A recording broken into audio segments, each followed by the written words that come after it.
Hello and welcome to yet another episode of IAmMyHair. My name is Maud. On this channel, we host natural hair conversations as we all embrace this journey together. I'm very excited about today's guest. She is South Africa's top hair blogger and natural hair guru. She's the founder and writer for Good Hair Diaries, which is South Africa's very first hair blog, a healthy hair website for women with highly textured hair. Kavuli, it's such an honor to have you on the show today. Your blog was the savior for me when I started out in my journey in 2016, and it still is back then. And you've contributed to so many magazines on a various range of topics. And I know that some of these topics will definitely benefit a lot of women across the world. But what is highly textured hair? Just so that we understand who we're speaking to at this point. Right. So, the language, as you can tell, has changed over time on my blog for a reason. We're constantly evolving with how we're talking about hair. So at first it was just like, kinky textured hair, natural hair. I think you've seen every single wording on my blog, but I eventually changed it to highly textured hair because I also felt the need to be inclusive.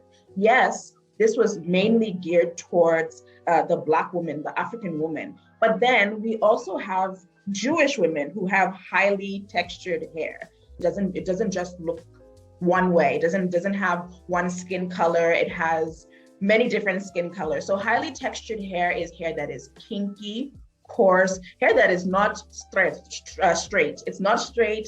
Hair that probably a comb does not go through very easily. That is highly textured hair.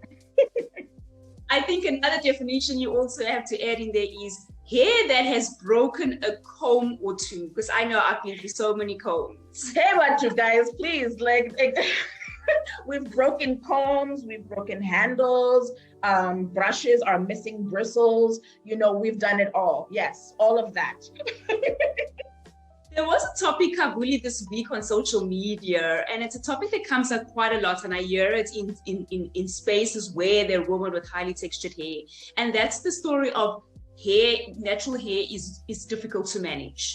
Mm-hmm. Is it really difficult to manage? How has it been from your experience? I think that anything that you care about that is fragile will be difficult. So even if your hair is relaxed, for instance, or if your hair is color treated, it is in a fragile state, and it needs kid gloves. It needs tender, loving care.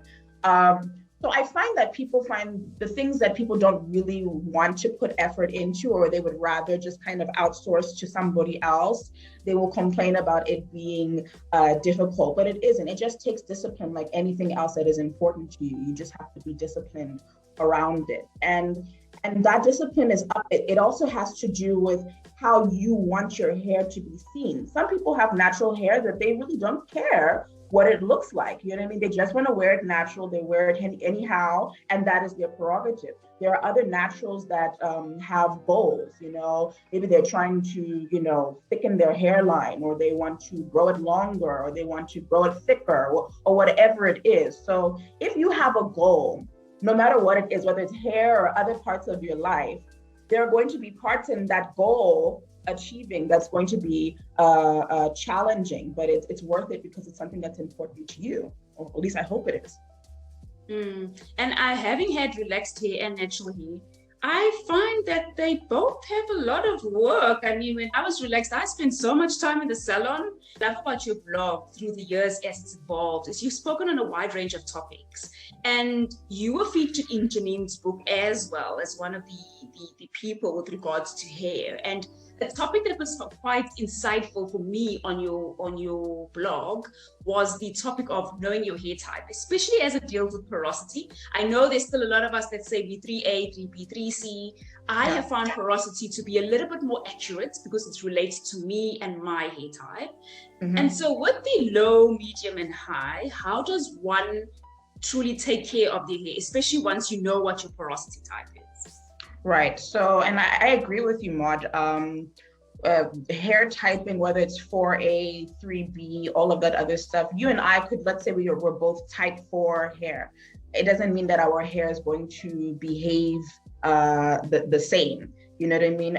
Porosity exactly is what you're saying, is what kind of gets you really specific.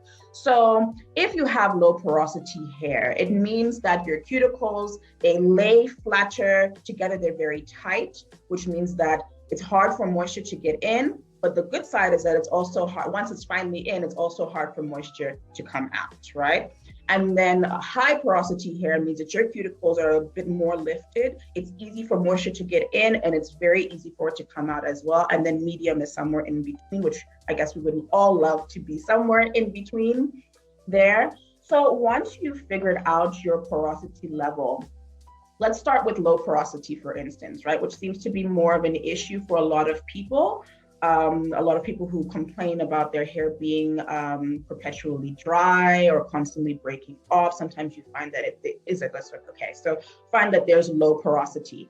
And what I would suggest is when you have low porosity hair, you need to make sure that you don't have a protein-rich regimen.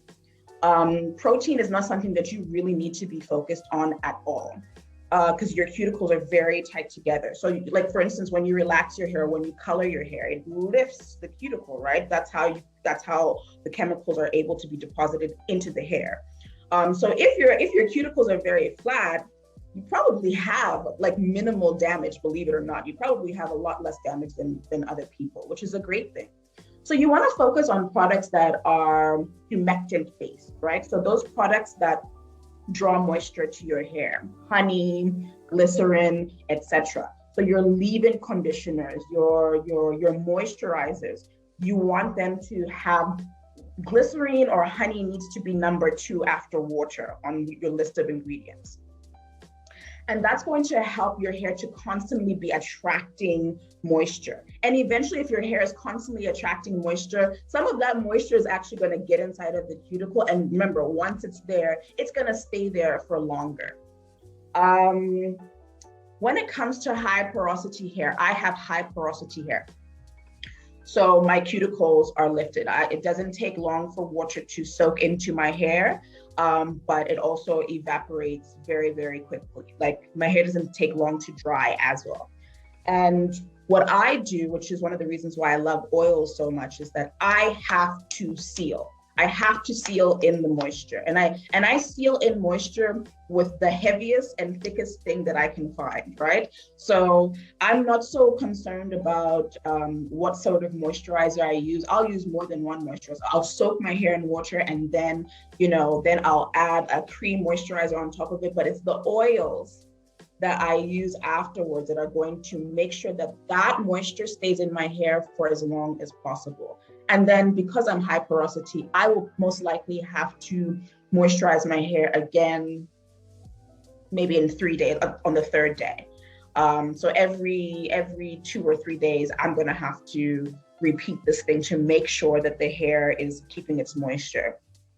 With medium porosity, honestly, you just have to listen to your hair. I think it's just the perfect medium. I don't even know anyone who has medium porosity hair, or if they do, they haven't told me. I usually find people on one end of the spectrum or the other. But I think medium porosity hair is pretty perfect. Probably have to moisturize your hair every few days, and maybe a light oil. Keep it moving.